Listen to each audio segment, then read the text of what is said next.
You ever find yourself stuck in that loop, texting, overthinking, waiting for their reply, replaying every moment, wondering, did I say too much?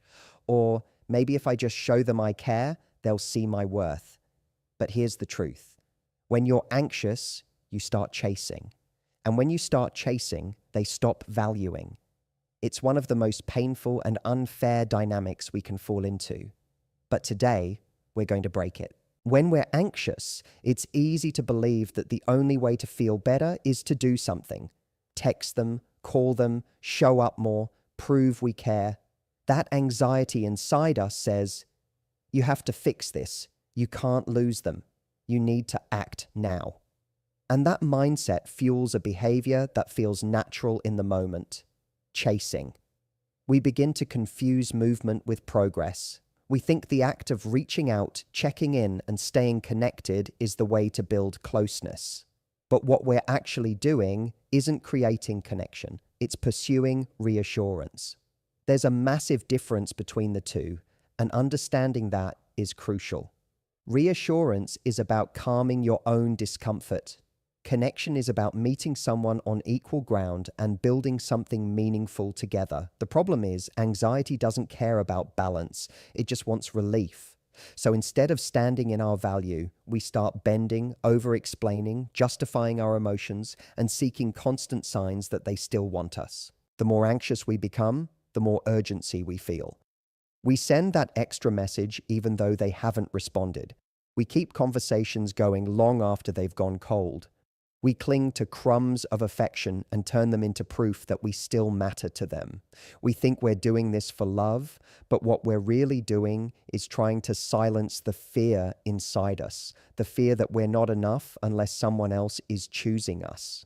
This turns our love into performance. It becomes less about being ourselves and more about managing someone else's perception of us. We smile when we're hurt. We agree when we disagree. We hold back truths just to keep the peace. And all of that, every single one of those actions, is a way of chasing. Not just chasing the person, but chasing approval. Chasing the feeling of safety that we believe only they can give us. What we don't realize in those moments is that this pursuit starts eroding the very connection we're trying to save. When our energy is consumed by proving, fixing, and chasing, we stop being present. We stop being grounded. We stop being the version of ourselves that someone could truly connect with. Our anxiety starts leading the relationship, and the relationship becomes a reaction to that energy. And here's the kicker. It never feels satisfying. Even when we get that reply or moment of attention, it's never enough. Because we haven't built peace within ourselves, so nothing they do can truly settle us.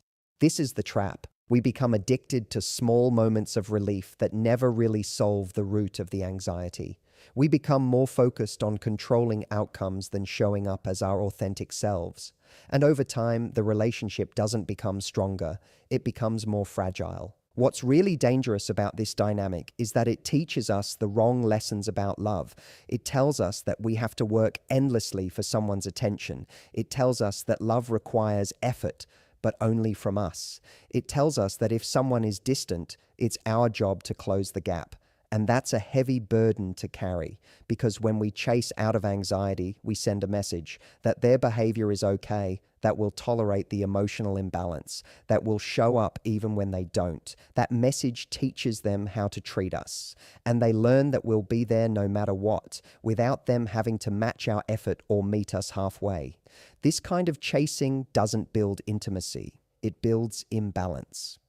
The more we try to control and secure the relationship through anxious actions, the less secure it actually becomes.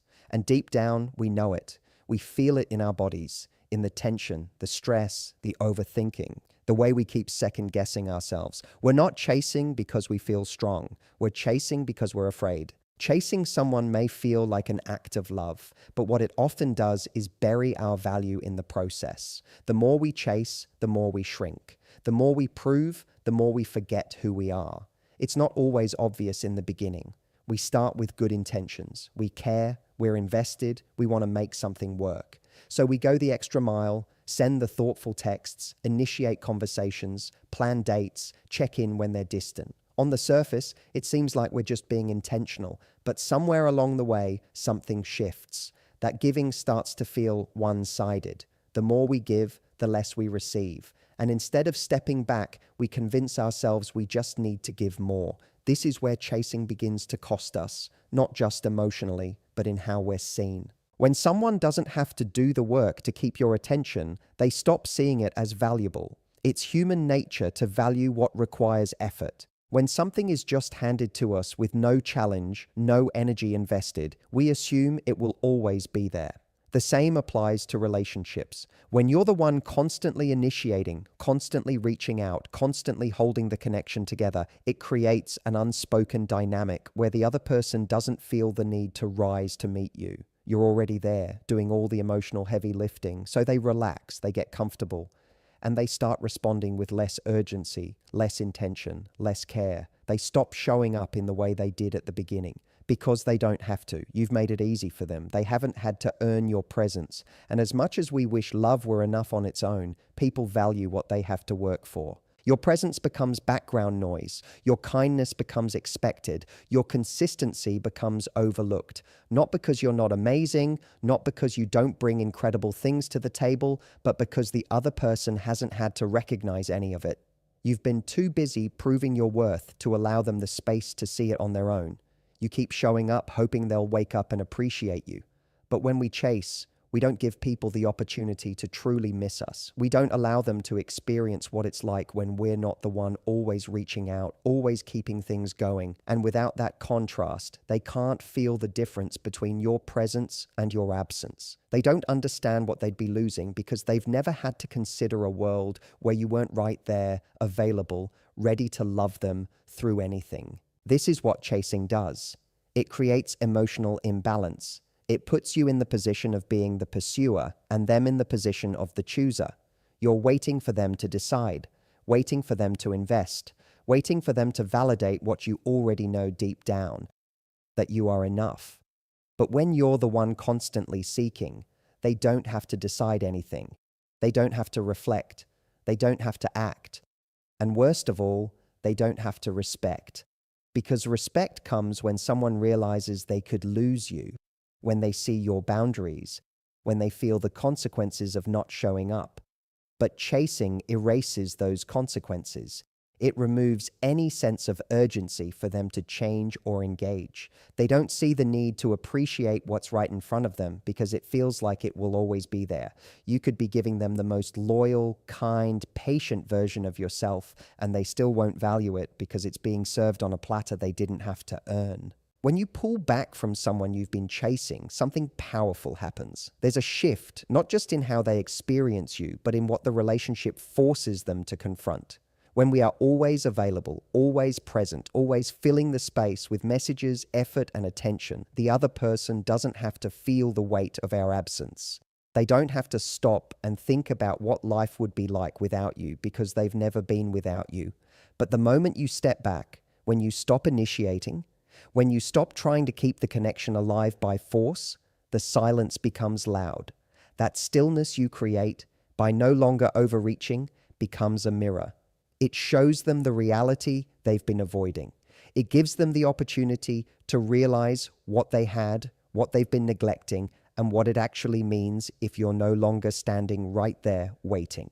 Clarity doesn't happen in the noise. It doesn't happen when we're constantly chasing because then we're doing all the emotional work for both people. We're giving them space to be passive. We fill the space before they even realize it's empty. And that doesn't just stall their emotional growth, it clouds our judgment too. We get so caught up in trying to fix or force a connection that we stop noticing whether they're even trying at all. The constant giving, the consistent presence, it creates an illusion that there's something mutual happening. But when you stop, when you remove yourself from the rhythm you've been keeping alive, you start to see what happens without your energy holding everything together. That's when you find out if they even want to meet you in the middle, if they even notice your absence, if they miss your voice, your effort, your presence, or if they simply move on like you were never there. Pulling back isn't a manipulation tactic. It's not a game. It's a necessary boundary to protect your own energy and to let the truth of the relationship come forward. Because when you're constantly giving, you don't get the full picture. You're too close to it. You're too involved in making it work to see whether they're invested at all. Creating space gives both of you a moment to reflect, but more importantly, it forces the other person to confront what role they're playing. If they care, they'll show up. If they miss you, they'll make it known. And if they don't, then you've learned something you wouldn't have seen if you'd kept chasing. Space is uncomfortable. It brings up the fears we've been trying to avoid, the fear of being forgotten, of being replaced, of being irrelevant. But it's in that discomfort that truth lives, because anyone can appreciate you when you're doing all the work. Anyone can enjoy your company when you're the one making the effort. The real test is what they do when you stop. Do they lean in or pull away? Do they fight for the connection or let it fade? Do they realize what you bring to the table, or do they reveal that they were never really hungry for it to begin with? Clarity only comes when you allow the other person to move freely, without your pressure, your persistence, your presence guiding their behavior. That's when their intentions become clear. That's when you get to observe, not influence. And it's not easy. There's a part of you that will want to jump back in, to send a message, to check in, to fix the silence with noise.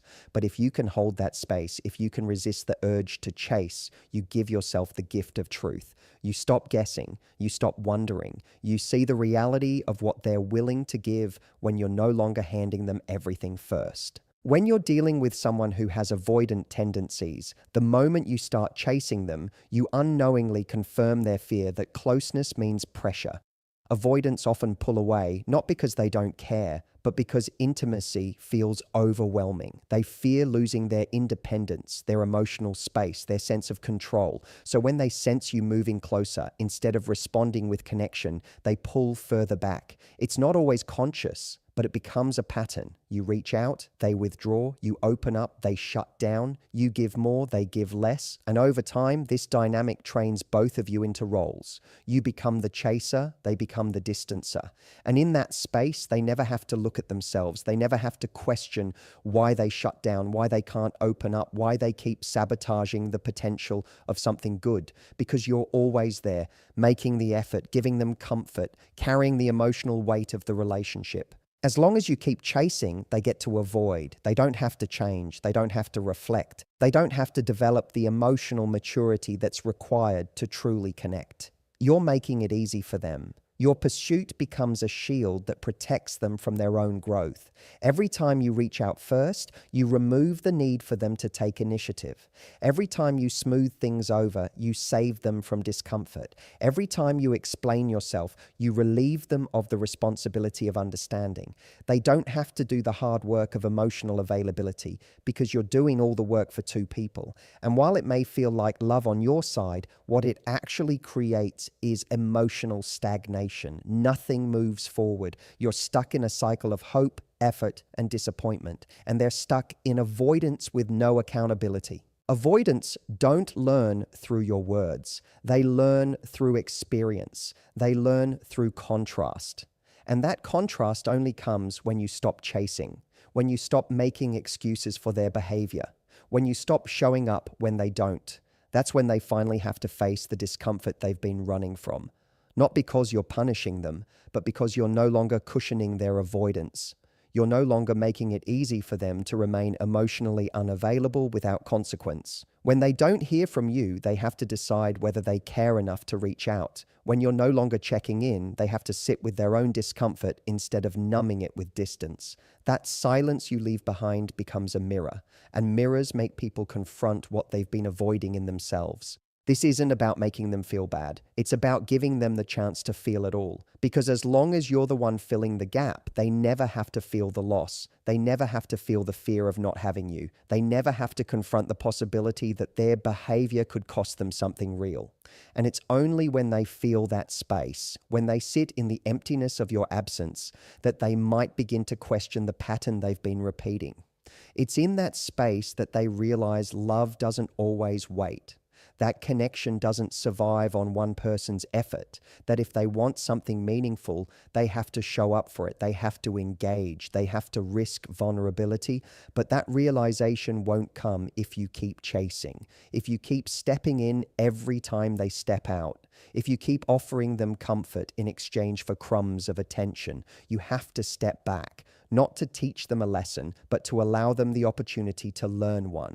Because when someone is always being saved from the emotional consequences of their own avoidance, they never get the chance to evolve beyond it. When you're caught in a cycle of chasing, it's easy to believe that if you just try a little harder, if you explain yourself a little better, if you just love them a little louder, they'll finally see your worth. But the truth is, no amount of effort can convince someone to value you the way you deserve to be valued. Trying to earn love from someone who isn't showing up doesn't build a deeper bond. It builds a dependency on external validation. And that dependency keeps you locked in a place where your self-worth is tied to their behavior. If they respond, you feel wanted. If they don't, you feel invisible. And that roller coaster trains your nervous system to associate love with anxiety, with proving, with not being enough unless someone else says you are. But that's not power. That's survival. That's trying to keep your head above water in a relationship where you're swimming alone. True power doesn't come from convincing someone to stay. It doesn't come from changing their mind. It comes from knowing your value so deeply that you no longer beg to be chosen. When you honor yourself, you stop trying to sell yourself. You stop explaining your worth to people who are never ready to receive it. You stop shrinking, adjusting, performing just to maintain someone's interest. Because you understand that love isn't about how much you can give to someone who won't give back. It's about choosing people who are emotionally available, willing, and capable of meeting you where you are. That kind of discernment only comes when you step out of the chase and reconnect with your sense of self. There is a deep, quiet strength in walking away from situations that make you feel small. That strength doesn't scream or plead. It doesn't send one more message or ask for closure or wait to be validated. It simply decides. It decides that being at peace with yourself is more important than holding on to someone who constantly makes you question your worth. When you're stuck in that anxious loop, it's tempting to keep giving more in hopes of finally feeling secure. But real security doesn't come from the response of someone else. It comes from the relationship you have with yourself. If you are constantly bending to be accepted, if you are constantly chasing someone's attention or affection, then you've given your power away. You've made them the source of your emotional stability, and that's never sustainable. Self-honoring means choosing silence over explanations when someone isn't listening. It means choosing space over closeness when closeness feels one-sided. It means choosing your peace over their potential, because potential is a trap. You fall in love with what could be, not what is. And then you spend your time trying to prove you're worthy of what you already should have had. Effort, respect, attention, clarity. You keep pouring into someone hoping they'll finally see what's been in front of them the whole time. But someone who's truly aligned with you doesn't need to be convinced. They recognize your energy. They meet you halfway. They lean in when things feel uncertain. They don't punish your vulnerability with distance. They don't play with your emotions like your love is something to be earned through anxiety and overgiving. When you start honoring yourself, the chase ends, not because you gave up, but because you woke up. You realize that your peace isn't negotiable, your love isn't a performance, and your value isn't up for debate. You no longer need to be seen by someone who's looking everywhere but at you, because the moment you stop chasing and start choosing yourself, you create a new standard, not just for them, but for you.